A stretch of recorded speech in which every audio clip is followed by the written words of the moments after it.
नमस्कार, राधे राधे। तो कैसे हो आप सब? आई होप आप सब बढ़िया होंगे, मस्त होंगे, एकदम ज़बरदस्त होंगे। तो आज मैं आपके लिए एक नया स्टोरी लाया हूँ जिसका टाइटल है इश्क अंडरवर्ल्ड। मतलब स्टोरी का टाइटल देखकर पता चल चुके होंगे कि स्टोरी किस टाइप का होने वाली है, क्योंकि भाई स्टोरी सुनने वाला तो हर कोई समझदार होती है।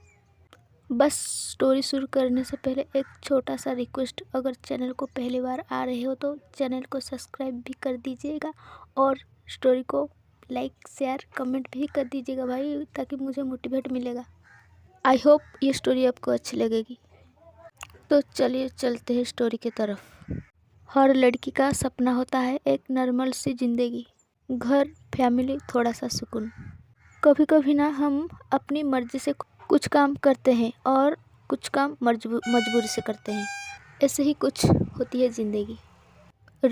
रीत चौधरी की भी लाइफ कुछ ऐसी थी। ये कहानी है रीत चौधरी की, जिसके पास सपने देखने के वक्त भी नहीं था।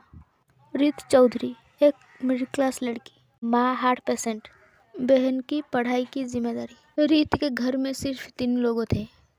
उसकी माँ जो हार्ट पेशेंट थी, उसकी छोटी बहन और वो खुद। पापा बचपन से ही गुजर चुके थे। रीत हर सुबह जॉब के लिए निकलती थी, रिज्यूम हाथों में और उम्मीद दिल में, और शाम को वापस आती थी सिर्फ एक रिजेक्शन के साथ। हर दिन हर जगह सिर्फ उसे रिजेक्शन ही मिलता था। जब इज्जत से मांगा हुआ काम नहीं मिलता तो मजबूरी इंसान को वो बना देता है जो वो कभी बनना ही नहीं चाहता। रीत ने भी एक दिन उस लाइन क्रॉस कर दी और उसका नाम जुड़ गया अंडरवर्ल्ड से। तो ये सिर्फ था स्टोरी में रीत का थोड़ा सा इंट्रो। तो अब सीधा स्टोरी पे चलते हैं। एक हॉस्पिटल का सीन हमें दिखाई जाता है। हॉस्पिटल की कॉरिडोर में एक लड़की बैठी है। उसे देखकर लग रहा था कि वो बहुत टेंशन में है और परेशान में है। तभी एक डॉक्टर वो लड़की के पास आता है और कहता है, देखो तुम जल्दी से ऑपरेशन के लिए पैसा अरेंज करो, वरना कंडीशन क्रिटिकल हो सकती है। वो लड़की की मुट्ठी बंद हो जाती है और एक बूंद आंसू उसकी गाल पर गिरती है। वो लड़की कहती है, ठीक है डॉक्टर, मैं पैसा जुगाड़ करती हूँ, आप मेरी माँ की ट्रीटमेंट शुरू कीजिए। ये बोल के वो लड़की वहाँ से चली जाती है। एक्चुअली ये लड़की और कोई नहीं, ये रीत चौधरी है, हमारी कहानी की पहला किरदार। रीत अपने घर जाती है। घर में उसकी छोटी बहन उसे पूछती है, दी माँ कैसी है? माँ जल्दी से ठीक हो जाएगी ना? तभी रीत उसे हक करके कहती है, कुछ नहीं होगी हमारी माँ को, वो जल्दी से ठीक हो जाएगी, तू टेंशन ना ले, तू बस अपनी पढ़ाई में ध्यान दे। तभी उसकी बहन यानी कि प्रीत वो कहती है, लेकिन दी मेरा कॉलेज फीस, आज ही कॉलेज से नोटिस भेजा गया है कि 2 दिन के अंदर ही कॉलेज में फ़ीस जमा करने के लिए। दी मैं कॉलेज छोड़ देती हूँ, क्योंकि माँ की तबीयत भी फ़िलहाल ठीक नहीं है और आप अकेले कैसे हैंडल करोगे? मेरी कॉलेज फीस और माँ की ऑपरेशन के पैसा जितना भी खर्च होगा, आप कहाँ से लाओगे इतने सारे पैसा? तभी रीत उसकी गालों पे हाथ रखकर कहती है, बिल्कुल भी नहीं, तू किसी भी हालत में पढ़ाई नहीं छोड़ेगी। मैंने बोला ना, मैं सब सही कर लूँगी, तू बस अपनी पढ़ाई पे ध्यान दे, बाकी का मैं देख लूँगी। तभी रीत के फ़ोन पे एक कॉल आती है। रीत अपनी फ़ोन पकड़ से निकलकर फ़ोन के ओर देखती है तो वो जिस कंपनी में जॉब के लिए इंटरव्यू दिया था उस कंपनी से कॉल आया है। रीत वो फ़ोन को देखकर उसकी बहन यानी कि प्रीत की तरफ अपनी फ़ोन की स्क्रीन दिखाकर कहती है, देख मैंने एक कंपनी में जॉब के लिए अप्लाई किया था और इंटरव्यू भी दिया था, देख उस कंपनी से मुझे कॉल आया है, शायद उस कंपनी वालों ने मुझे जॉब के लिए सिलेक्ट कर लिया होंगे। रीत थोड़ा मुस्कुराकर अपने फ़ोन को रिसीव करके कानों में लगाकर हेलो बोलती है। उस कॉल थी उस कंपनी की एचआर की। वो एचआर कहती है, सॉरी मिस रीत, आप ओवर क्वालिफाइड भी नहीं है और हमारे प्रोफाइल के लिए सुइटेबल भी नहीं, सो हम आपको सिलेक्ट नहीं कर सकते हैं। उस एचआर की ये बात सुनकर रीत फिर से मायूस हो जाती है। इट्स ओके मैम, ये बोलकर कार्तिका फ़ोन कट कर देती है। तभी उसकी बहन प्रीत उसको आगे पूछते हैं, क्या हुआ दी, क्या बोला उस कंपनी वालों ने? कुछ नहीं, बस ऐसे ही, तू ज़्यादा टेंशन मत ले, मैं 2 दिन के अंदर तेरा फीस भर दूंगी। मैंने और एक कंपनी में जॉब के लिए अप्लाई की थी, कल उसकी इंटरव्यू है, तो अगर वहाँ सिलेक्ट हो गई तो अच्छी बात है। अब फिलहाल मुझे बहुत तेज़ से भूख लग रही है, तूने कुछ खाना बनाया है या नहीं? उसकी बहन कहती है, हाँ दी, मैंने खाना बना लिया है, आप हाथ धो कर आइए, मैं सर्व करती हूँ। उसके बाद रित अपनी रूम के तरफ जाती है और थोड़ी देर बाद हाथ फेस धोकर डाइनिंग पर आती है। फिर वो दोनों बहन बैठकर खाना खाने लगती है और कुछ देर बाद ऐसे ही इनके खाना ख़त्म होती है और हमें थोड़ा सीन को शिफ्ट करते हैं, मतलब नेक्स्ट डे का सीन हमें दिखाया जाता है। कार्तिका सुबह उठकर पहले वो फ्रेश होके हॉस्पिटल जाती है उसकी माँ से मिलने के लिए, क्योंकि उसकी माँ हॉस्पिटल में एडमिट थी। हॉस्पिटल का रूम बिल्कुल शांत था, बस मशीन की बीप बीप आवाज़ आ रही थी। रीत की माँ ऑक्सीजन मास्क के साथ बेड पर लेटी थी। रीत जाके एक चेयर पर बैठ जाती है। रीत अपनी माँ का हाथ पकड़ लेती है और कहती है, माँ आप बस ठीक हो जाइए, मैं सब संभाल लूँगी। उसकी माँ धीरे से अपनी आंखें खोलती है, रीत की सर पर हाथ फेरते हुए कहते हैं, तू बचपन से ही सब संभलती आई है, पर बेटा हर बोझ अकेला नहीं उठाया जाता। रीत की आवाज़ हैवी हो जाती है। रीत कहती है, मैं अकेले नहीं हूँ माँ, आप हो और मैं आपके कुछ होने नहीं दूँगी। रीत की माँ की आंखें थोड़ा नमी हो जाती है और उनके आँखों में थोड़ा आंसू आ जाती है। रीत उनके आँखों के आंसू पोंछकर कहती है, माँ आप बस ठीक हो जाइए और मुझे पता है आप बहुत जल्दी ठीक हो जाएंगे। ठीक है माँ, मेरी एक इंटरव्यू है, मैं आपको बाद में मिलती हूँ। रीत उसकी माँ के पैर छूती है और उनसे आशीर्वाद लेती है। फिर वो अपनी रिज्यूम को हाथों में पकड़े हुए हॉस्पिटल से बाहर आ जाती है। रीत एक ऑटो में बैठकर इंटरव्यू के लिए जाने लगती है। कुछ देर बाद वो उस कंपनी में पहुंच जाती है। वो उस कंपनी के अंदर जाती है और रीत इंटरव्यू देती है, लेकिन हर बार की तरह इस बार भी उसको रिजेक्शन ही मिलता है। फिर से एक बार उसकी उम्मीद में पानी फैल जाती है। वो अपनी रिज्यूम हाथों में पकड़े हुए पैदल ही चल के आ रही थी। तभी एक इंसान आके उसको टकरा जाती है, जिस वजह से उसका कुछ डॉक्यूमेंट और रिज्यूम हवा में फैलकर नीचे गिरकर इधर उधर हो जाती है। कार्तिका उस आदमी की कलर पकड़कर कहती है, अबे दिखाई नहीं देता, क्योंकि वो तो पहले से ही टेंशन में और फ्रस्ट्रेशन में थी। ऊपर से उसका रिज्यूम, बाकी डॉक्यूमेंट, सर्टिफिकेट सारे सब इधर उधर हो गया। रीत को वो इंसान कहता है, सॉरी यार, एक्चुअली मेरा ध्यान कहीं और था। रीत उसकी बातों का कुछ जवाब नहीं देती है और वो अपना डॉक्यूमेंट, सर्टिफिकेट वगैरह नीचे से उठाने लगती है। रीत वो सारे डॉक्यूमेंट उठा ही रही थी, तभी वो इंसान रीत के तरफ देखकर कहती है, ओह फेलियर। रीत एक बार उस इंसान के तरफ देखती है, फिर से वो कुछ जवाब नहीं देती है। वो अपनी सारी डॉक्यूमेंट को उठा के वो खड़ी होती है। वो इंसान अभी भी कार्तिका की तरफ ही देख रहा था। कार्तिका इस बार थोड़ा इरिटेट होके कहती है, क्या देख रहे हो? खुद आके मुझे धक्का मारा और सॉरी भी नहीं बोला जा रहा। तभी वो इंसान कहता है, अच्छा सॉरी। वो इंसान सॉरी बोलकर रीत के तरफ अपनी हाथ आगे करके कहता है, हाय मैं राघव हूँ। रीत कहता है, तो मैं क्या करूँ? वो इंसान यानी कि राघव वो कहता है, शायद तुम्हें पैसों की ज़रूरत है। तभी रीत उसकी तरफ देखकर कहती है, हाँ मुझे पैसों की ज़रूरत। तभी राघव कहती है, चल बैठकर बात करते हैं। रीत में एक बात थी, वो किसको डरती नहीं थी, किसी की बाप को भी नहीं। उसके पास अच्छा खासा फाइटिंग स्किल भी था।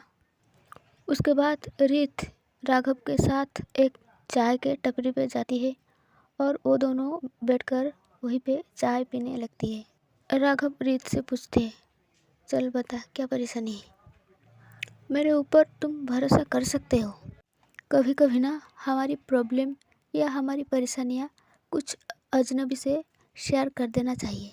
किसी को अपना प्रॉब्लम या अपना परेशानी बताना कुओं में पत्थर फेंकना जैसा है। इसमें फ़ायदा तो कुछ नहीं होता, बस दिल हल्का हो जाता है।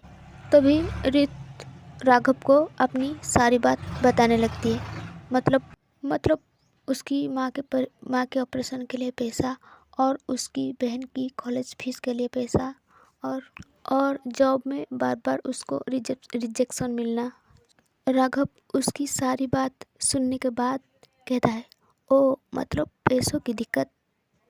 पता है ना, पैसों से हमें खुशी नहीं मिलती, लेकिन हर खुशी के पीछे पैसा होता है। जिसके पास पैसा नहीं उसके पास इज्जत नहीं।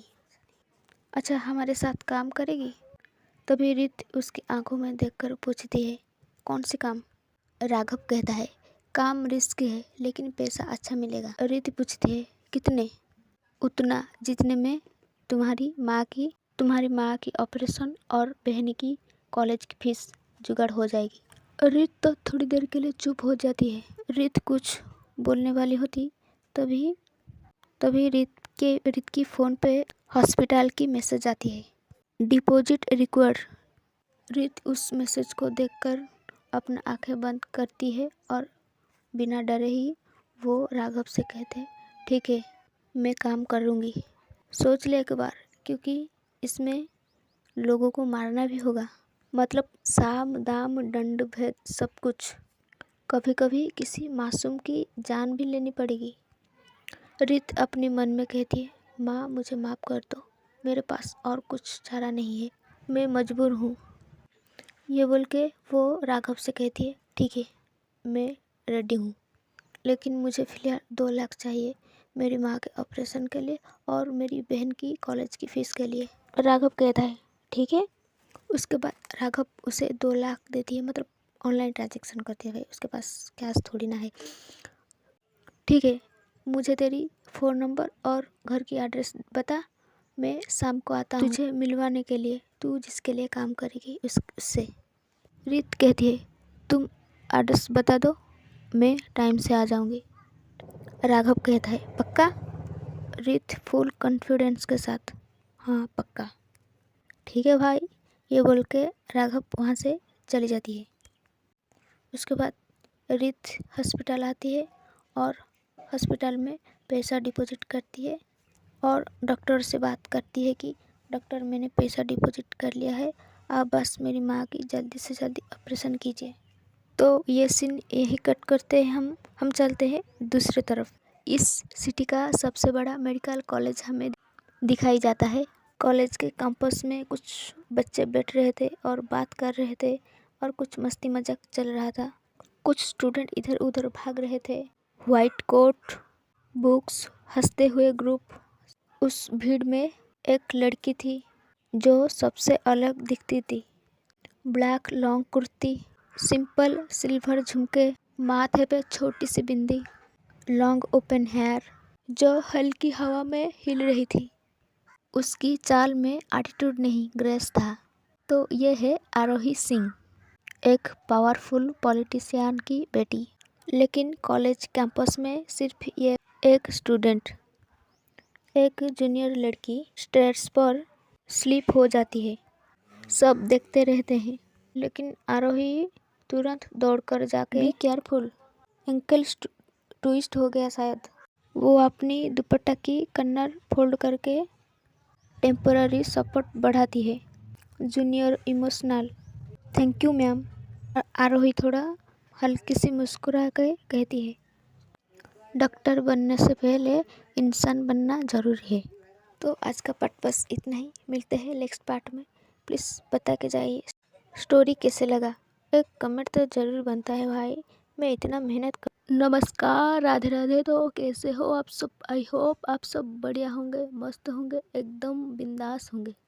तो इसके अंडरवर्ल्ड में आप सबको वेलकम है और मेरी चैनल है राधे पे भी। चैनल को अगर पहली बार आ रहे हो तो प्लीज़ चैनल को सब्सक्राइब कीजिएगा। तो प्रीवियस पार्ट में क्या हुआ था क्या नहीं, ये तो आप प्लीज़ जाकर प्रीवियस पार्ट में सुनकर आइए। तो अब हम सीधा आते हैं आज की स्टोरी की तरफ। तो चलिए स्टोरी स्टार्ट करते हैं। तो शाम का 7 बजे के सीन हमें दिखाई जाता है, जहाँ एक पुरानी डॉकी यार्ड के पीछे एक पुरानी सी गोदान दिखाई जाता है और वहाँ ना कोई बोर्ड ना कोई रोशनी, सिर्फ ही अंधेरा। उसी गेट के सामने एक इंसान खड़ी थी। उसने एक black hoodie and black jeans पहना था। धीरे धीरे उस इंसान की फेस हमें दिखाई जाता है, जहाँ वो इंसान और कोई नहीं बल्कि खुद रीत ही है। फेस पे कोई भी एक्सप्रेशन नहीं है, सिर्फ शांत चेहरा। तभी उसकी पीछे से उसकी कंधे पर कोई हाथ रखता है। वो पीछे मुड़कर देखती है तो राघव खड़ा था पीछे। राघव रीत की आंखों में देखकर कहता है, ये उस दुनिया का पहला दरवाज़ा है जहाँ तुम जैसे लोग और हम जैसे लोगों की किस्मत हम खुद लिखते हैं। अंदर चल, मैं तुझे किसी से मिलवाता हूँ। रीत के फेस पर किसी भी एक्सप्रेशन नहीं थी, वो बिल्कुल शांत थी। तभी गेट धीरे से खुलता है। अंदर सिर्फ एक बल्ब जल रहा था। अबे साले का हुआ है, सॉरी यार। रीत उस गेट खोल के वो उस कदम के अंदर जाती है। उसके पीछे पीछे राघव भी जा रहा था।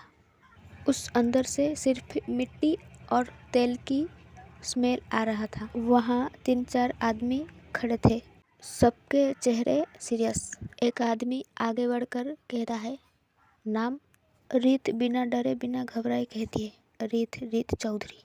वो लोग एक दूसरे को देखते हैं। तभी राघव पीछे से आके उन लोगों से मिलता है। तभी एक आवाज़ आता है, अंदर भेजो। तभी राघव रीत के पास आता है और उसकी कंधे थपथपाए कहती है, डरना मत, जा अंदर जा, बात कर ले। उसके बाद रीत अपनी कदम आगे बढ़ाने लगती है। अंदर एक टेबल के पास एक 55 या 56 उम्र की आदमी बैठा हुआ है, फुल एटीट्यूड के साथ। वो आदमी एक डरावनी आवाज़ में कहता है, वेलकम टू अंडरवर्ल्ड रीत। वो से सही टाइम पे आ गई, अच्छा लगा। तभी रीत उससे सीधा सवाल करती है, काम क्या है? तभी वो आदमी कहता है, काम सिंपल है, एक आदमी को वार्निंग देनी है, सिर्फ वार्निंग। रीत थोड़ी देर के लिए चुप हो जाती है, फिर वो कुछ सोचकर कहती है, ठीक है, काम हो जाएगी। वो आदमी की फेस पर एक तीखी मुस्कान आ जाती है। वो आदमी कहता है, ठीक है, राघव बता देगा तुझे। उसके बाद रीत वहाँ से निकल आती है। रीत वहाँ से निकल आने के बाद राघव भी उसके साथ आता है। बाहर आने के बाद राघव रीत से कहता है, मुझे पता है ये काम तू ज़रूर कर पाएगी, तुझमें वो पावर है, वो एबिलिटी है, इसलिए तो मैंने तुझे चुना है। उसके बाद राघव उसे एक एड्रेस बताता है। तो ये सीन यही कट होता है। दूसरी सीन में हमें दिखाया जाता है एक पुरानी सी चावल 3री मंजिल, घर नंबर 32। हमें रीत की दिखाया जाता है, जहाँ सीढ़ियाँ चढ़ते हुई जा रही होती। हर कदम के साथ उसका दिल और भी भारी होता जा रहा था। दरवाजे की बाहर से उसे बच्चों की हंसी की आवाज़ सुनाई दे रही थी और अंदर किसी औरत की आवाज़। अर्जुन, डॉक्टर ने बोला है मेडिसिन टाइम पे देनी होगी। ये सुनकर रीत की हाथ डोरबेल पर रुक जाती है। वो पहली बार किसका घर बर्बाद करने जा रही है और सामने एक बीमारी बच्चा। रीत डोर नॉक करती है, दरवाज़ा खुलता है। अंदर से 30 या 40 साल की एक आदमी निकलता है। उस आदमी की फेस पर थकान साफ साफ रीत देख पा रही थी। उस आदमी की कपड़ों से वो बिल्कुल गरीब या मिडिल क्लास लग रहा था। वो आदमी रीत की फेस की तरफ देखकर पूछता है, कौन? क्योंकि रीत ने उसकी फेस पे मास्क पहना था। रीत खुद स्ट्रांग बनने की कोशिश करते हुए वो आदमी से कहती है, तुम अर्जुन हो? वो आदमी थोड़ा सवालिया भरी नज़रों से रीत को देखकर कहता है, हाँ, पर तुम कौन? रीत अपनी नज़र अंदर डालती है। छोटा सा कमरा, बेड पर बीमारी बच्चा और एक औरत उसकी सर पर हाथ रखकर बैठी है। रीत की आवाज़ थोड़ा धीमी हो जाती है। रीत थोड़ा सीरियस होके कहती है, तुमने जो माल छुपाया है ना, उसको वापस करो। वो आदमी यानी कि अर्जुन, उसका चेहरा थोड़ा सफ़ेद पड़ जाता है। वो आदमी थोड़ा घबराते हुए कहता है, मैं नहीं जानता, तुम क्या कह रहे हो? रीत का दिल जोर से धड़कने लगता है। उसे याद आ जाती है कि वो आदमी उसे क्या बोला था। वार्निंग देनी है, नहीं मारना तो वो अलग स्टेप होगा। रीत अपनी पॉकेट से पिस्तौल निकालती है, पर सीधा एम नहीं करती, बस हाथों में पकड़ कर रखती है। अर्जुन का बेटा डर के मारे रोने लगता है। उस बच्चे की रोना रीत के दिल में लगती है। रीत की आंखों में थोड़ा आंसू आ जाती है, पर वो उन्हें रोक लेती है। रीत धीरे से अपनी टूटी आवाज़ में कहती है, मुझे भी किसके लिए ये सब काम करना पड़ रहा है? अर्जुन थोड़ा हैरान होकर पूछता है, किसके लिए? रीत एक सेकंड के लिए चुप रहती है, फिर धीरे से बोलती है, अपनी फैमिली के लिए। रीत वो बंदूक पीछे कर लेती है। रीत कहती है, तुम कल सुबह तक जो तुमने लिया है चुपचाप वापस कर देना। अगर नहीं किया तो नेक्स्ट बार मैं नहीं आऊँगी। अर्जुन समझ जाता है, अगली बार कोई और आएगा जो शायद इतना नरम नहीं होगा। उसके बाद अर्जुन रोते हुए कहता है, मुझे नहीं पता था ये इतना बड़ा लोगों का माल होगा। मुझे बस पैसा चाहिए था मेरे बेटे के इलाज के लिए। अर्जुन की यह बात सुनकर रीत की आंखों में 2 बूंद आंसू निकल जाती है। रीत धीरे से बोलती है, कल सुबह सब खत्म हो जाना चाहिए।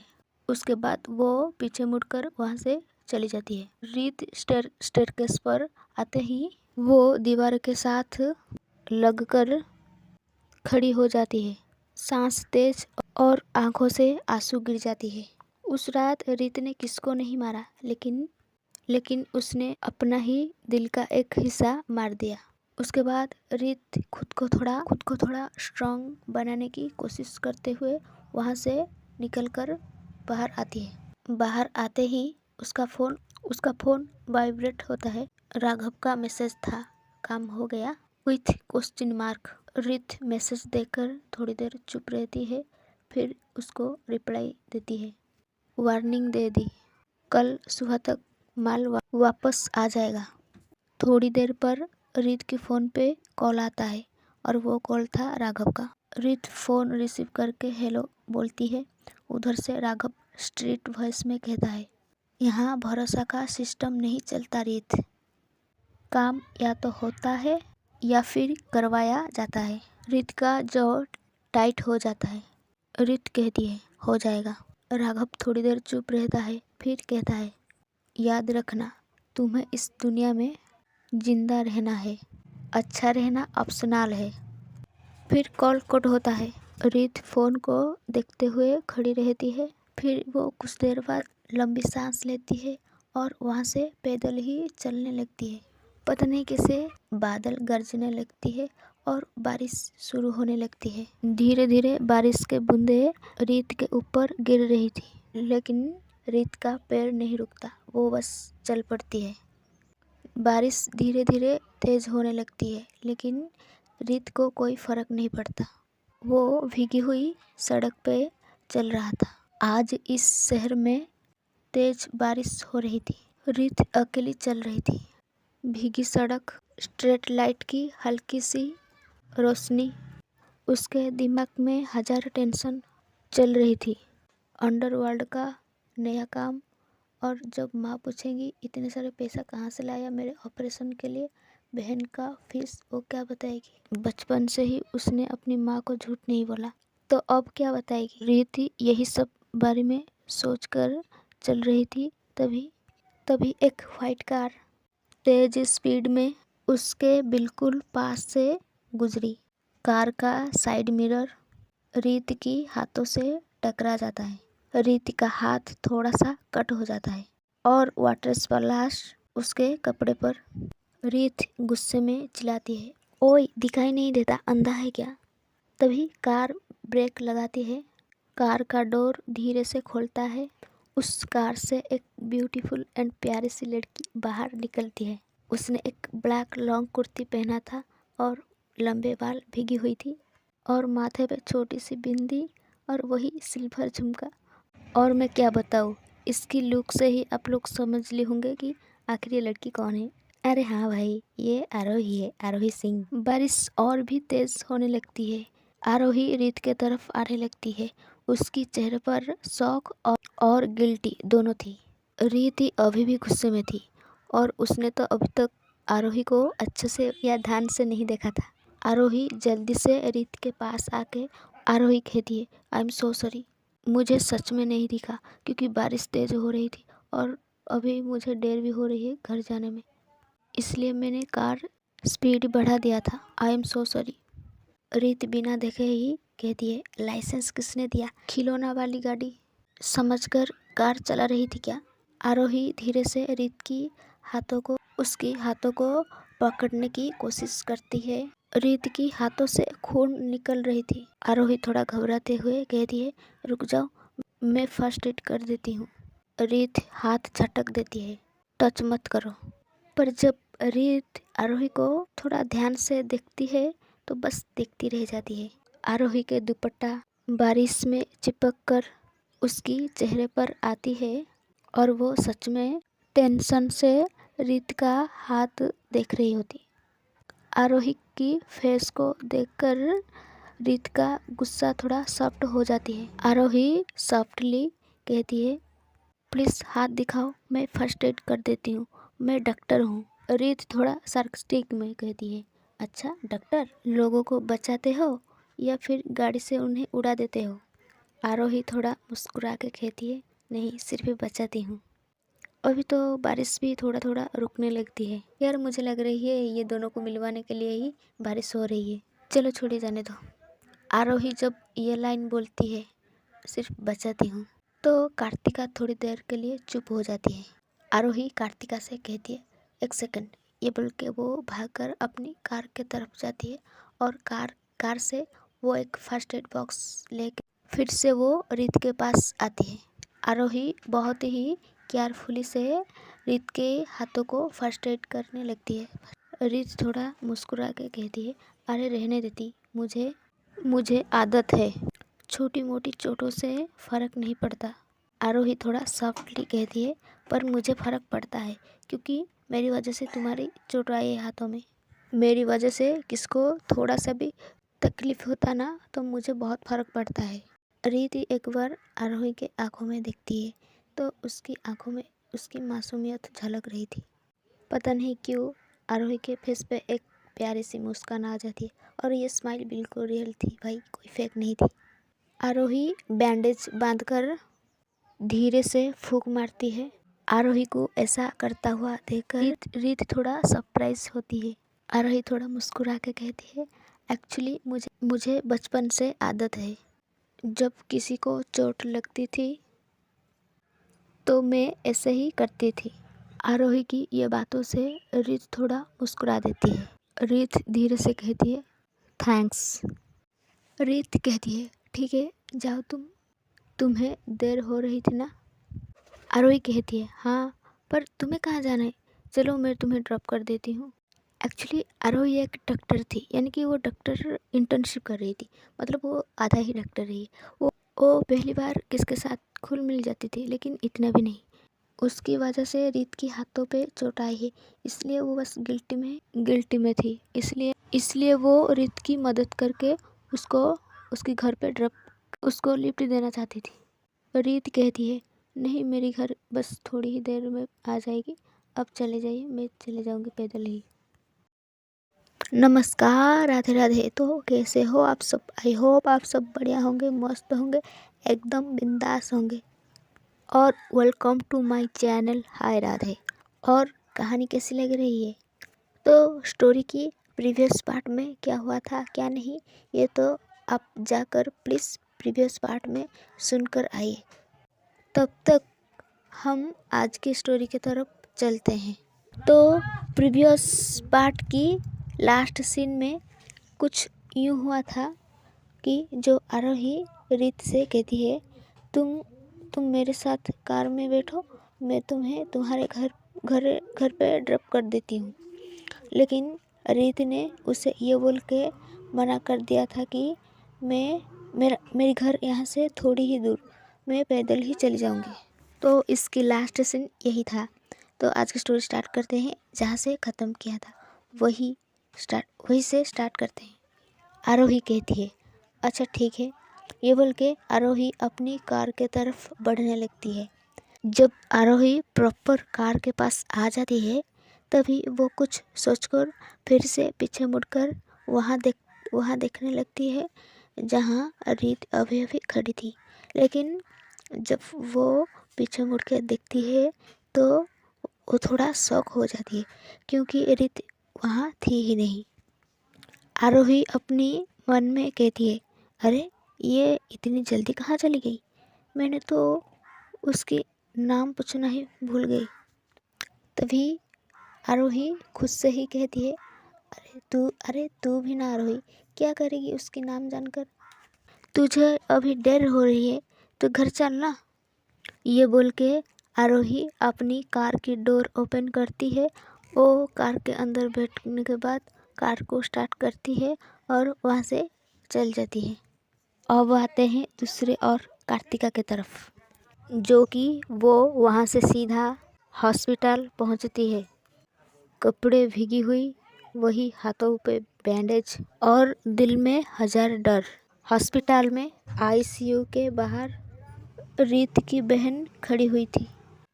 रीत जब वहाँ जाती है तो उसकी बहन उसको हग करके कहती है, दी अब कहाँ चली गई थी?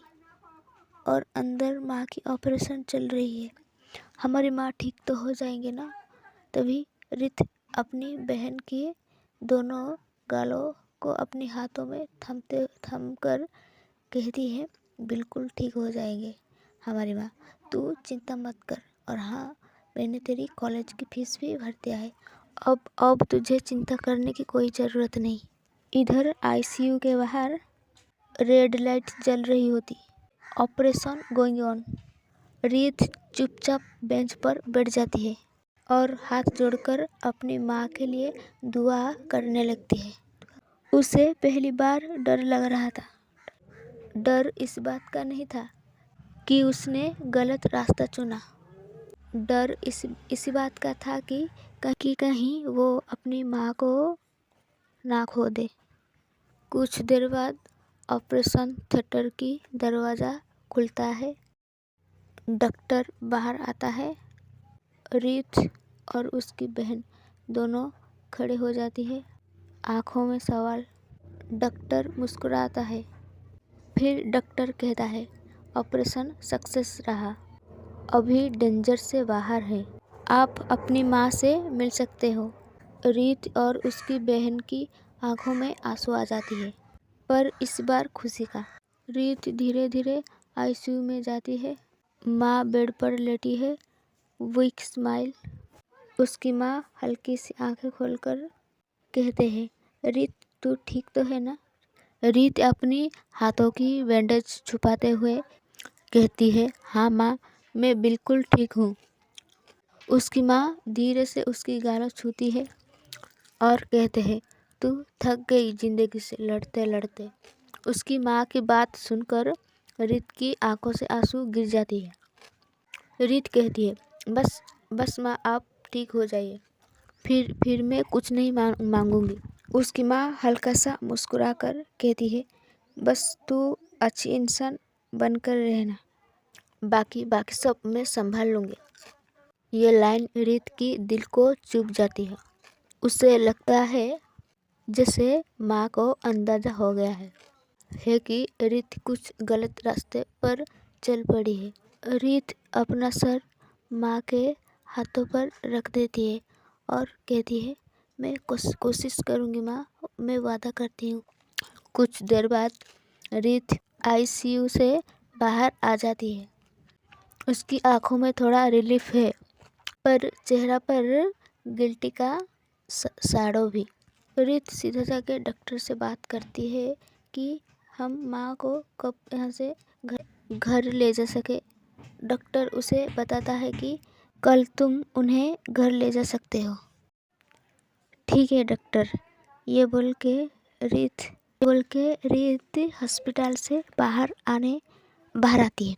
वो जैसे हॉस्पिटल से बाहर आती है, राघव भी इस तरफ आ रहा था। राघव रीत के सामने आगे खड़ा हो जाता है। रीत उसे घूरने लगती है।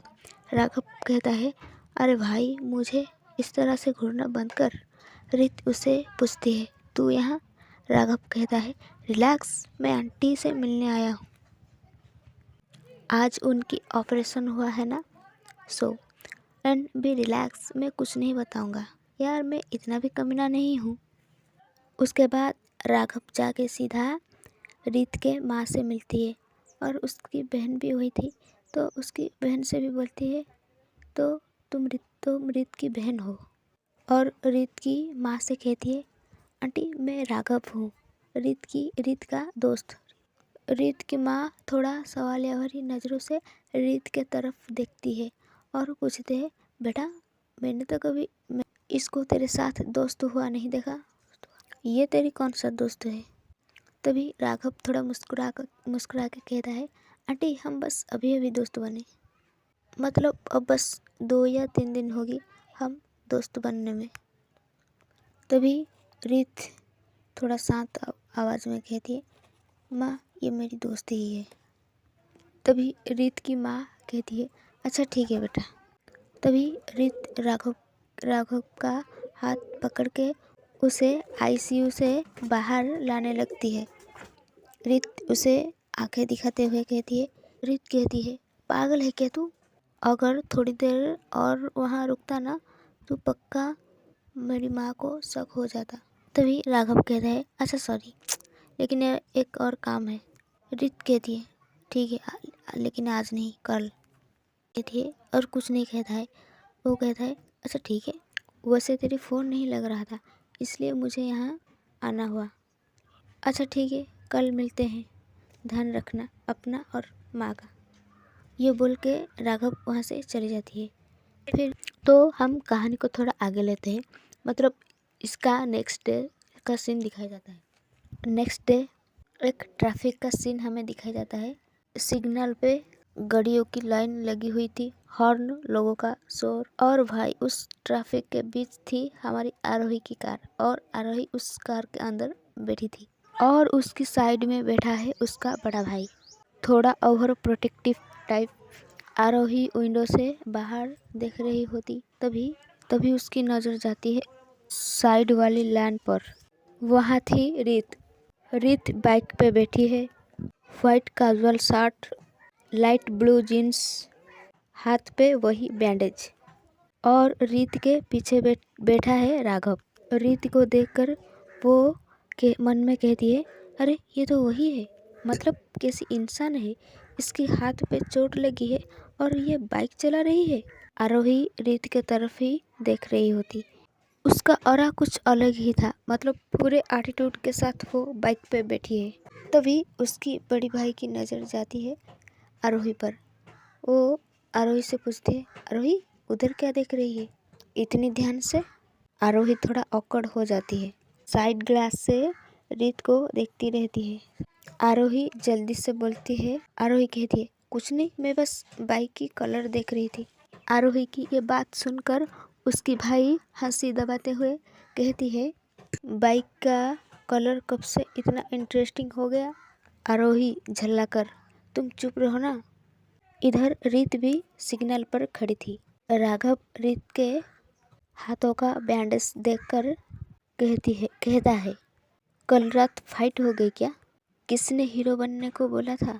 रीत थोड़ा ठंडी आवाज में कहती है, रोड पे हीरो बनना पड़ता है, वरना लोग गाड़ी चढ़ा देते हैं। राघव थोड़ा सा हंस देता है, वैसे आज तेरी फैन फॉलोइंग ज़्यादा बढ़ गया है शायद।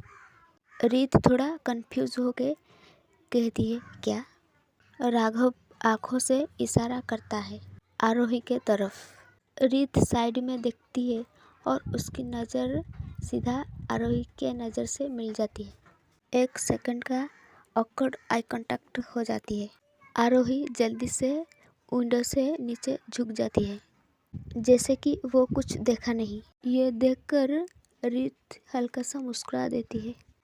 उसका भाई उसकी फेस की तरफ देखकर कहता है, तू पक्का कुछ छुपा रही है। तभी आरोही कहती है, भाई अब ज़्यादा डिटेक्टिव मत बनो। सिग्नल ग्रीन हो गया है, कार को आगे बढ़ाओ। सिग्नल ग्रीन होने के बाद बाइक और कार दोनों अलग अलग डायरेक्शन में निकल जाते हैं।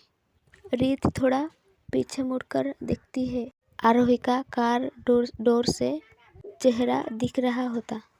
इस बार आरोही हल्की सी स्माइल कर देती है।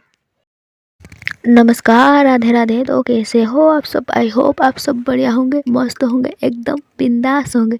तो प्रीवियस पार्ट में क्या हुआ था क्या नहीं, ये तो आप प्लीज़ जाकर प्रीवियस पार्ट में सुनकर आइए। तब तक हम आज के स्टोरी की तरफ चलते हैं। तो प्रीवियस पार्ट की लास्ट सीन में हमने ये देखा था, मतलब सुना था, आरोही जो होती है वो ट्रैफिक में रीत को देखती है। और उसके बाद क्या हुआ था ये तो आप जाकर उस पार्ट में सुनकर आइए। तो आज का पार्ट स्टार्ट करते हैं।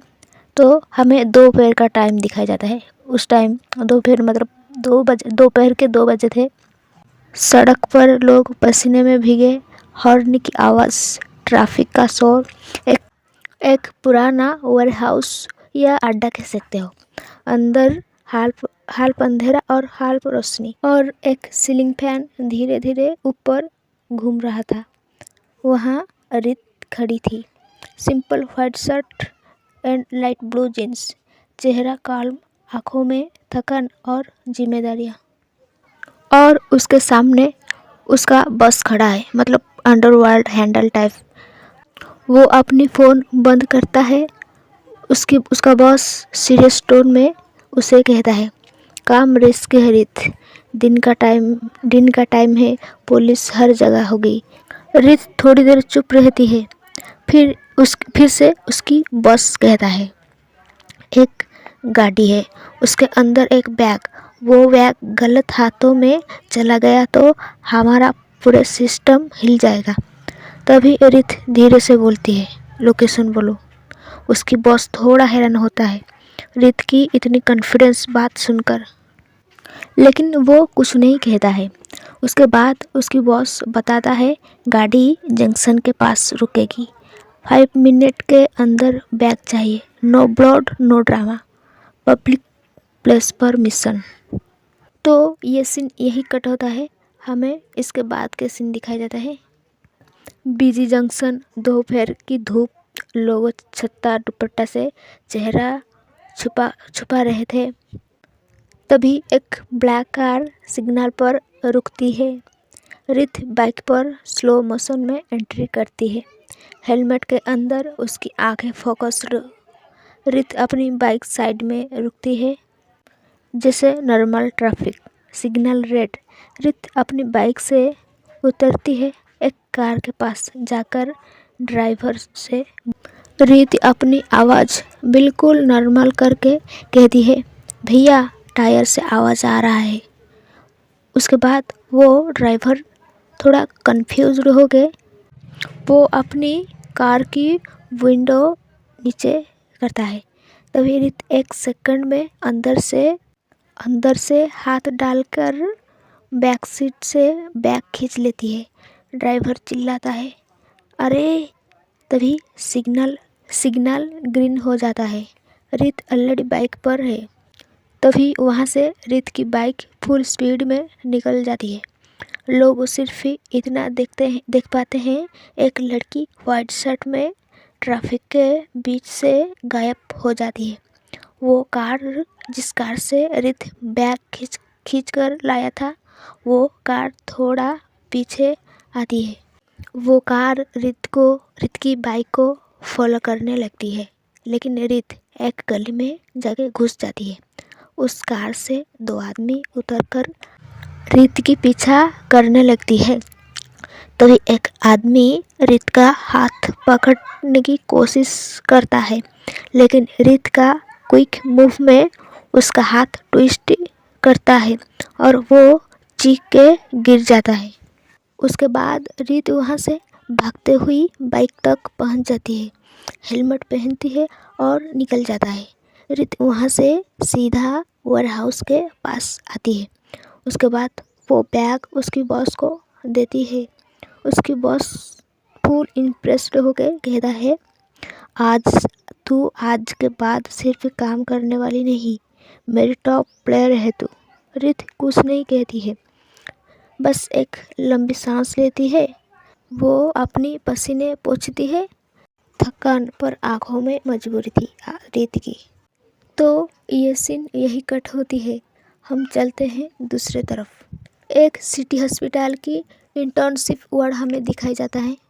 हॉस्पिटल की कॉरिडोर में ब्राइट वाइट लाइट्स, स्ट्रक्चर की आवाज़, नर्सेस की तेज़ी से चलना, मॉनिटर की बीप बीप साउंड, दीवारों पर posters, wash your hands and silence please, जहां आरोही लैब कोट पहनकर पेशेंट्स फाइल चेक कर रही होती।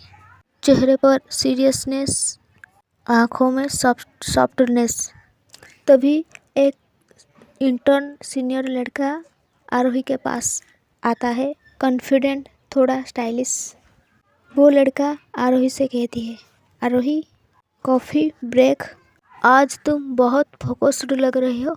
आरोही पोलाइट स्माइल के साथ कहती है, कॉफ़ी बाद में, पहले राउंड्स ख़त्म कर लेते हैं।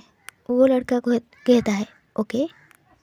थोड़ी देर बाद हॉस्पिटल की छोटे से गार्डन या कैफेटेरिया के पास, गार्डन में थोड़ा सुकून, ग्रीन प्लांट्स, एम्बुलेंस की दूर से आवाज़, जहां आरोही और वो लड़का खड़े थे। वो लड़का थोड़ा नर्वस लग रहा था। वो लड़का थोड़ा हिम्मत करके सीरियस हो के कहता है, आरोही मैं कुछ दिनों से तुम्हें देख रहा हूँ। तुम स्ट्रांग हो, केयरिंग हो, और मेरे साथ तुम्हें देखकर मुझे मेरा फ्यूचर दिखाई देता है। वो लड़का का ये बात सुनकर आरोही थोड़ा अनकंफर्टेबल हो जाती है। आरोही अपनी नज़र नीचे कर लेती है, फिर थोड़ी देर चुप रहती है और आरोही कहती है, सॉफ्ट बट क्लियर। आरोही कहती है, मुझे ये सब अच्छा लगा सुनकर, पर मैं इसी वक्त किसी रिलेशनशिप के लिए रेडी नहीं हूँ। वो लड़का थोड़ा डिसअपॉइंटेड होके कहती है, रेडी नहीं मत, या मैं पसंद नहीं हूँ। आई एम रियली सॉरी, तुम अच्छे हो, पर मैं किसी के साथ डेट करना नहीं चाहती। वो लड़का डिसअपॉइंटेड और रेस्पेक्टफुली कहता है, it's okay, thanks for being honest. ये बोल के वो लड़का वहाँ से चला जाता है। उसके बाद आरोही रिलीफ की सांस लेती है। वो लड़का वहाँ से जाने के बाद उसका एक दोस्त या बेस्ट फ्रेंड कह सकते हो, राधिका आरोही के पास आती है। राधिका ये भी आरोही के साथ इंटर्नशिप कर रही है यहीं पे। आरोही को थोड़ा टीचिंग टोन में कहती है, ओए हमारी सीनियर अर्जुन तुझ पे लाइन मार रहा था, शायद आज तुझे प्रपोज भी करने वाला था। उसकी बात सुनकर आरोही उसकी तरफ देखती है और कहती है, हाँ प्रपोज करने के लिए आया था, लेकिन मैंने मना कर दिया। उसकी दोस्त कहती है, यार तेरी लाइफ में जो आएगा ना, उसको तो दिल से ज़्यादा हिम्मत की ज़रूरत होगा। द पॉलिटिशियन विक्रम प्रताप सिंह की एक लौती बेटी है तू, और ऐसे कैसे किसी एरा गेरा पे तेरा दिल आ जाएगी भाई। आरोही उसे कह दिया, शट अप, कुछ भी। इसमें मेरी पापा को बीच में क्यों ला रही है? पता है ना, मैं उनके खिलाफ एक बात भी नहीं सुन सकती हूँ। उसकी दोस्त कहती है, हद होती है, मैंने कब तेरे पापा के खिलाफ गई? मैंने तो बस ये बोल रही थी, उस बेचारी का प्रपोजल तूने ठुकरा दिया। एक सेकंड, इसको मिलाकर तो शायद 10 या 15 होगा जिसको तूने रिजेक्ट कर दिया है। मतलब वो खुद प्रपोज करते खुद रिजेक्ट होते हैं। आरोही उसकी बात सुनकर थोड़ा इरिटेट होकर कहती है, तू ये फालतू बात को यहीं ख़त्म करेगी या मैं तुझे ख़त्म करूँगी? उसकी दोस्त यानी कि राधिका कहती है, अच्छा ठीक है, मैं चुप हो जाती हूँ, लेकिन क्या मैं तुझे एक बात पूछ सकती हूँ? आरोही कहती है, क्या? उसकी दोस्त राधिका कहती है, तू बोल, तू बताएगी या नहीं? आरोही कहती है, अच्छा ठीक है, पूछ, क्या पूछना है? राधिका कहती है, अच्छा तुझे किस टाइप का लाइफ पार्टनर चाहिए? आरोही उससे थोड़ा घूरते हुए कहती है, क्यों, तू ला देगी? तू क्या कोई मैरिज मैट्रिमोनी है? राधिका कहती है, अरे मैं तो बस ऐसे ही पूछ लिया। ठीक है, मत बता यार। राधिका की बात सुनकर तो आरोही थोड़ी देर चुप रहती है। फिर वो हॉस्पिटल की कॉरिडोर के तरफ देखती है। पेशेंट, नर्स, भाग दौड़। आरोही कहती है, मुझे परफेक्ट नहीं चाहिए, मुझे बस एक ऐसी इंसान चाहिए जो सच बोलता हो, जो अपनी ज़िंदगी के अंधेरों से भागते ना हो, और जो मुझे कमज़ोर समझ के प्रोटेक्ट ना करे, वो मुझे इक्वल समझे। बस कोई ऐसा चाहिए, बाहर से चाहे रॉफ हो पर अंदर से काइंड हो। मुझे कोई ऐसा चाहिए जो दर्द में भी दूसरों को दर्द ना दे। राधिका कहती है, अच्छा समझ गई भाई, मतलब तुम्हारा हीरो थोड़ा रफ होगा पर दिल का साफ। बाप रे, इतना डीप आंसर। आरोही थोड़ा मुस्कुरा देती है। आरोही कहती है, अगर तेरी सवाल जवाब हो गया तो तू जा यहाँ से, मुझे मेरे काम करने दे। राधिका थोड़ा नौटंकीबाज एक्टिंग में कहती है, हाँ हाँ जा रही हूँ, तू मुझे भगा रही है? आरोही कहती है, हाँ वही समझ। उसके बाद राधिका वहाँ से चली जाती है और आरोही जो अपनी और कुछ फाइल रखी थी वो पेशेंट की फाइल को चेक करने लगती है। ऐसे ही कुछ देर बाद शाम हो जाती है और आरोही हॉस्पिटल से निकलने लगती है। वो हॉस्पिटल से बाहर आके पार्किंग से अपनी कार निकालकर वो बाहर आती है। एक्चुअली सुबह आरोही को छोड़ने के लिए उसके साथ उसकी भाई आया था, लेकिन उसका कुछ काम पड़ गया तो इसलिए वो खुद आरोही को कार की की देकर चला गया था, क्योंकि भाई वो नेता का बेटा है तो काम होती रहेगा। तो शाम का वक्त आरोही हॉस्पिटल से अपनी घर जा रही थी। आरोही कार ड्राइव करके जा रही होती, तभी उसकी कार की साइड से एक बाइक गुजरती है। बाइक स्पीड इतना ज़्यादा नहीं था और उतना कम भी नहीं था, मतलब नॉर्मल था। आरोही उस बाइक को देखती है, फिर उसकी नज़र जाती है बाइक चलाने वाले पे, और वो और कोई नहीं था, वो थी रीत। रीत अपनी बाइक ड्राइव करके जा रही थी। उसके हाथों पे वही बैंडेज बंधा हुआ था। आरोही जब रीत को देखती है तो वो धीरे से कहती है, अरे ये तो वही है, देखो हाथ पे चोट लगी है और ये हीरो बनकर बाइक पे घूम रही है। एक्चुअली रीत का बाइक आगे जा रही थी और आरोही की कार उसके पीछे। आरोही रीत को कार से देख चुकी है, लेकिन रीत आरोही को देखा नहीं था। आरोही खुद से कहती है, आरोही तुझे क्यों पड़ी है? वो जाने उसकी हाथ, उसकी चोट, तू क्या इतनी सोच रही है? आरोही फिर से खुद से कहती है, लेकिन आरोही तेरी वजह से तो उसके हाथों पे चोट आई है। मतलब देख रही हो, बंदी खुद से ही बड़बड़ा रही है। आरोही अपनी कार को थोड़ा आगे बढ़ाती है। एकदम वो अपनी कार को लेके रीत के बाइक के आगे रोक देती है। रीत जल्दी से अपनी बाइक को ब्रेक लगाती है। रीत अपनी सडन ब्रेक लगा के गुस्से से बाइक से उतरती है। रीत जैसे ही बाइक से उतरकर उस कार के तरफ जाएगी तभी उस कार से निकलती है आरोही। आरोही अपनी कार से निकलकर वो रीत के तरफ ही आ रही थी। जब रीत आरोही को देखती है तो वो थोड़ी देर के लिए पॉज हो जाती है। रीत की गुस्सा कहीं गायब हो जाती है। आरोही ने एक पिंक कलर की लॉन्ग कुर्ती पहनी थी, ओपन लॉन्ग हेयर। आरोही बहुत ही खूबसूरत लग रही थी। भाई मैंने आरोही का लुक डिस्क्राइब नहीं कर सकती, मतलब बंदी हद से ज़्यादा खूबसूरत लग रही थी, और भाई खूबसूरत से भी ज़्यादा खूबसूरत। आरोही चलकर रीत के पास आती है। रीत उसको देखकर कहती है, तुम एक बात बताओ, तुमने कसम खा के रखी है क्या मुझको अपनी कार से बार बार उड़ाने की? अगर ड्राइविंग स्किल नहीं है तो ड्राइव क्यों करते हो? तभी आरोही थोड़ा रीत की करीब आके उसको अपनी इंडेक्स फिंगर दिखा के कहती है, एक्सक्यूज़ मी, तुम क्या कर रही थी? पहले तो रीत अपनी बॉडी को थोड़ा पीछे करती है क्योंकि आरोही बिल्कुल रीत के बहुत करीब आ गई थी। रीत थोड़ा कंफ्यूज हो गए आरोही को देखकर धीरे से कहती है, मैंने क्या किया? तभी आरोही खुद को देखती है। वो थोड़ा अकड़ होके रीत से दूर होती है। आरोही कहती है, सॉरी। तभी रीत उसको देखकर कहती है, पर मैंने क्या किया? आरोही कहती है, तुमने बाइक क्यों चला रही थी? रीत फिर से कंफ्यूज होकर कहती है, क्या बाइक मेरी है तो मैं ही बाइक चलाऊंगी ना?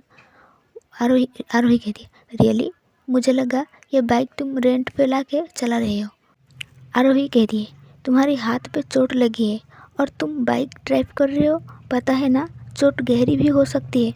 रीत कहती है, एक सेकंड, हाथ मेरी है और चोट गहरी होगी तो मेरे हाथों पे होगी ना?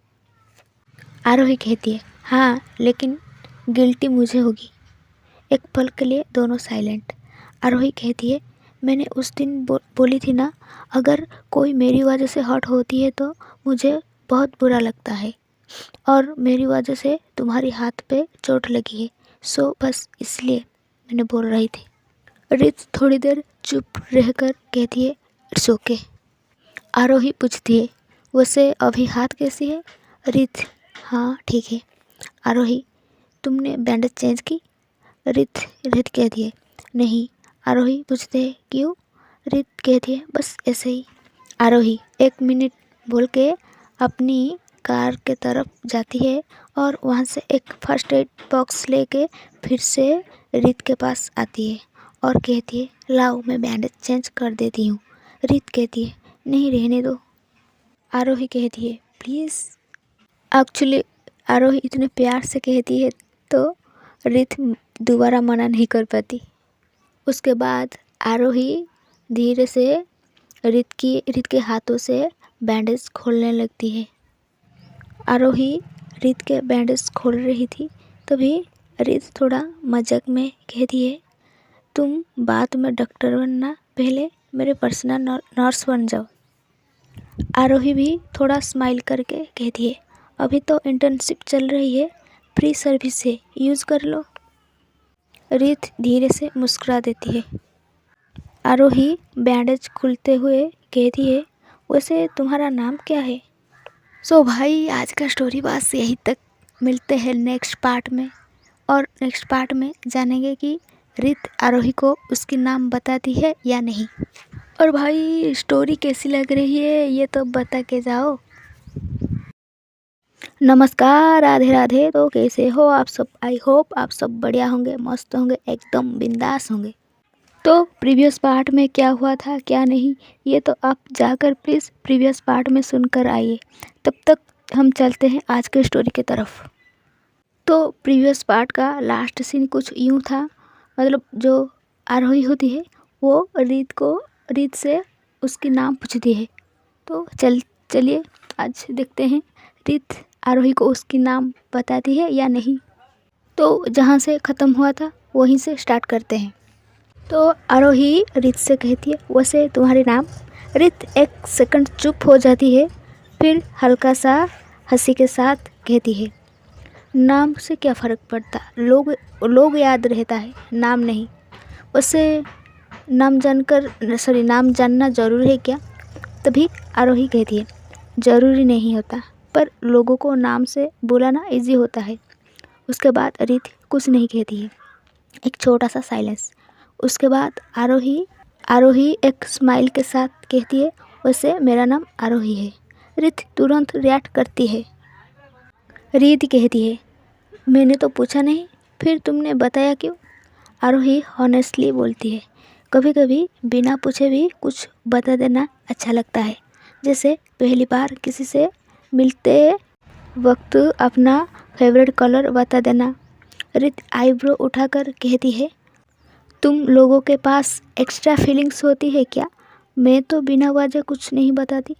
आरोही रीत के बैंडेज हाथ की तरफ देखकर बोलती है। आरोही कहती है, एक बात बोलूं? रीत कहती है, हाँ। आरोही कहती है, तुम दर्द छुपा लेते हो? रीत अपनी आंखें छोटी करके पूछती है, तुम्हें कैसे पता? आरोही नॉर्मल जवाब देते हुए कहती है, क्योंकि मैं डॉक्टर हूँ, मुझे पता चल जाती है। तुम्हें एग्जाम्पल से समझाऊँ तो देखो, जब तुम्हारी हाथ पे चोट लगी थी उस वक्त भी मैंने ही बैंडेज की थी और तुमने बिल्कुल भी कोई रिएक्ट नहीं की थी, और अभी बिल्कुल भी नॉर्मल रिएक्शन। रीत कहती है, ओह, एक्चुअली ये मेरी आदत है, मैंने उस दिन भी बताया था। आरोही रीत की हाथों से बैंडेज बांध देती है।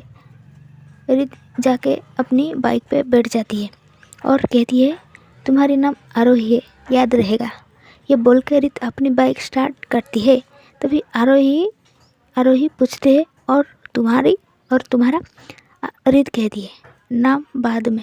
ये बोल के रीत वहाँ से चली जाती है और बाइक आगे बढ़ जाती है। आरोही रीत को जाता हुआ देखती है, फिर वो भी अपनी कार में आगे बढ़ जाती है और कार स्टार्ट करके वो वहाँ से अपनी घर की ओर निकलने लगती है। इधर रीत वहाँ से सीधा हॉस्पिटल जाती है। शाम का टाइम, हॉस्पिटल के बाहर हल्की सी ठंडी, लोग आते जाते हैं।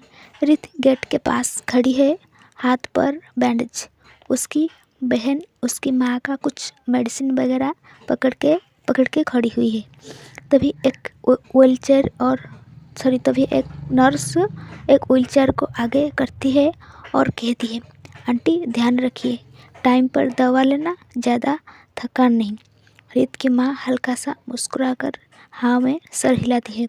रीत उसकी आँखों के रीत उसके माँ के पास जाकर झुककर बैठ जाती है। रीत बहुत प्यार से उसकी माँ से कहती है, चलो माँ, घर चलते हैं। तभी उसकी माँ उसके हाथ पर बैंडेज देख लेती है और थोड़ा चिंता करके कहती है, ये हाथ को क्या हुआ? तू फिर से लड़ पड़ी है क्या किसी से? रीत बात को टालते हुए कहती है, अरे माँ, दरवाजे पर टकरा गई थी, दरवाज़ा जीत गया। रीत की बहन बीच में बोल पड़ती है, थोड़ा मजाक में कहती है, हाँ माँ, दरवाज़ा तो WWE चैंपियन है। उसकी बहन की बात सुनकर रीत की माँ थोड़ी देर के लिए हंस पड़ती है, फिर रीत के चेहरे को ध्यान से देखते हुए कहती है, तू थक जाती है बेटा, पर बताती नहीं। रीत की आंखें भर आते हैं, वो अपनी नज़र नीचे कर लेती है। ऐसे ही थोड़ी देर बाद रीत एक ऑटो को बुलाती है। फिर तीनों ऑटो में बैठकर घर के तरफ जाने लगते हैं। शहर की लाइट्स बाहर से गुजर रही है। रीत की माँ रीत का हाथ पकड़ लेती है और कहती है, तू बहुत बोझ उठाती है, घर का भी, मेरी बीमारी का भी, बहन की पढ़ाई का भी। रीत उसकी माँ की बात सुनकर कुछ नहीं कहती है, चुप रहती है। फिर से रीत की माँ कहती है, पर तू भी मेरी बच्ची है, पत्थर नहीं। ये सुनकर रीत का दिल टूट सा जाती है। वो ऑटो से बाहर देखने लगती है और आंसू छुपा लेती है। रीत ही अपनी माँ के तरफ देखकर धीरे से कहती है, माँ, अगर मैं कभी तुम्हें डिसअपॉइंट कर दूँ तो? रीत की माँ उसका हाथ जोर से पकड़ लेती है और कहती है, तू जो भी करे, मेरी बेटी रहेगी। बस जिंदा रहना और खुद का कभी अकेला मत समझना। रित की बहन चुपचाप ये सब सुन रही थी। उसकी उसकी आंखों में भी पानी भर आती है। फिर कुछ देर बाद रित के घर के सामने ऑटो रुकती है। रित और उसकी बहन उनके माँ को संभालकर ऑटो से उतारते हैं। रित ऑटो वाले से पैसा देती है। दोनों बहन उनके माँ को घर के अंदर लाते हैं। फिर रित उसकी माँ को बेड पर बिठाती है तकिया सेट करके। रित कहती है, माँ आप यहीं रहो, मैं तुम्हारे लिए कुछ खाने के लिए बना कर लाती हूँ। गाइस थोड़ा नॉइस आ रही है बाहर से, क्योंकि मेरे घर के सामने काम चल रही है, तो थोड़ा एडजस्ट कर लीजिएगा। तो रित की माँ उसकी तरफ प्यार से देखते हैं और कहते हैं, तू जब घर होती है ना, मुझे दवा की ज़रूरत कम लगती है। रित के चेहरे पर हल्की सी स्माइल आ जाती है, पर आंखों में दर्द। तभी उसकी बहन रित के पास आकर धीरे से बोलती है, दी सब ठीक हो जाएगा ना। रित उसके सर पर हाथ रखती ही सॉफ्ट एंड स्ट्रॉन्ग ट्यून में कहती है, हाँ सब ठीक हो जाएगा, जब तक मैं हूँ कुछ नहीं होगा। तो इनका ये सीन यही कट करते हैं। तो हम थोड़ा आगे चलते हैं, मतलब रात का समय, रात का टाइम। तो रात का टाइम हमें दिखाया जाता है एक बड़ा सा बंगलो, गेट के बाहर सिक्योरिटी, अंदर सॉफ्ट येलो लाइट जल रही है। घर में थोड़ी शांत है, क्लॉक की टिक टिक आवाज़, और उस घर की हॉल में सोफे पर बैठी है आरोही। ये आरोही का घर है। हाथ में फ़ोन पर ध्यान बार बार गेट के तरफ जा रहा था। तभी आरोही की माँ सुमित्रा सिंह प्यार से आरोही से कहती है, तू इतना बेचैन क्यों हो रही है? कल सुबह आ जाएगी तेरी पापा। आरोही थोड़ा मुस्कुरा के कहती है, मम्मा हर बार लेट आते हैं, इस बार बोला था जल्दी आऊँगा। तभी गेट के बाहर गाड़ियों की आवाज़, सिक्योरिटी का सैल्यूट। तभी आरोही का चेहरा तुरंत चमक जाता है। तभी घर का दरवाज़ा खुलता है और यहाँ एंट्री होती है विक्रम प्रताप सिंह, आरोही के पिता, जो कि एक बड़ा पॉलिटिशियन। विक्रम प्रताप सिंह घर के अंदर आते हैं। कुर्ता, ओपन कलर जैकेट हाथों में, फेस पर थकान, पर आंखों में वही अथॉरिटी। आरोही उसकी पापा को देखकर एकदम से उठकर भागती है। पापा ये बोल के जाकर उसकी पापा के गले लग जाती है। आरोही जाके उसकी पापा को टाइट हग कर लेती है। विक्रम प्रताप सिंह यानी कि आरोही के पापा थोड़ा सरप्राइज होके फिर सॉफ्ट हो जाते हैं। विक्रम प्रताप प्यार से हल्का सा हंसकर कहता है, अरे मेरी डॉक्टर साहिबा इतनी बड़ी हो गई और अब भी बच्ची जैसी हग करती है। उसके बाद आरोही उसकी पापा की हाथ पकड़ लेती है। उसकी पापा की हाथ पकड़कर थोड़ा नाराज़गी दिखाते हुए कहती है, पापा अब बिना बताए चले जाते हो सिटी के बाहर, और मुझे सिर्फ न्यूज़ से पता चलता है। विक्रम प्रताप रुककर उसकी तरफ देखते हैं। एक सेकंड के लिए उनके चेहरे से नेता गायब, सिर्फ एक बाप बच्चा है। विक्रम प्रताप कहता है, काम ऐसे होता है बेटा, पर याद तो हमेशा तुम्हारी ही आती है। विक्रम प्रताप आरोही के सर पे हाथ रखता है। आरोही थोड़ा फेक गुस्सा दिखाते हुए कहती है, मेरे लिए क्या लाए हो? आरोही की पापा थोड़ा मुस्कुराकर कहता है, तुम्हारे लिए मैं खुद वापस आया हूँ, ये कम है क्या? तभी आरोही की माँ कहती है, उसकी पापा से कहती है, पहले तुम हाथ धो लो, उसके बाद तुम दोनों बात करना।